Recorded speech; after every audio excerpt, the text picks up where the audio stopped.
Syederalun Kejaksaan Negeri Semelu melaksanakan eksekusi terhadap 4 terpidana dalam kasus tindak pidana korupsi dana desa di Kabupaten Semelu. Eksekusi terhadap 4 terpidana itu berjalan lancar yang turut dikawal anggota Satreskrim Polres Semelu. Para terpidana itu masing-masing Kurniawan, Al-Hadi, Rajunin, dan Rahman. Mereka langsung dibawa ke lapas kelas 3 Sinabang. PLH Kepala Seksi Pidana Khusus Kejari Semelu, Dedet Darmadi mengatakan bahwa eksekusi terpidana korupsi dana desa Pulau Siumat tersebut dilakukan setelah keluarnya kasasi Mahkamah Agung yang telah berkekuatan hukum tetap.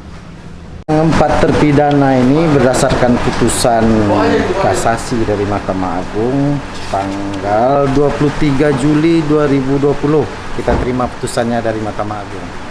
Ada 4 orang terpidana, yang pertama Kurniawan, yang kedua Rajuni, dan yang ketiga Rahman, dan keempat Al-Mahdi.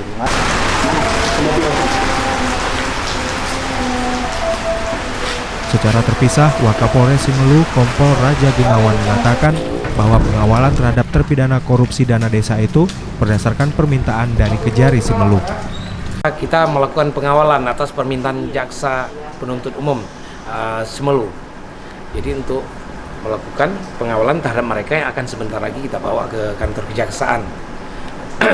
Kemudian mereka ini saudara Kurniawan ACS, beberapa ada 3 temannya. Kemudian mereka melakukan korupsi dana desa Sumat pada tahun 2016.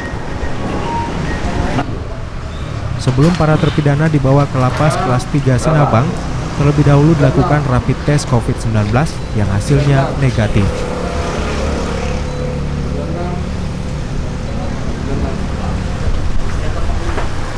Dari Sinabang, Sari Mulyasno, Serambi On TV.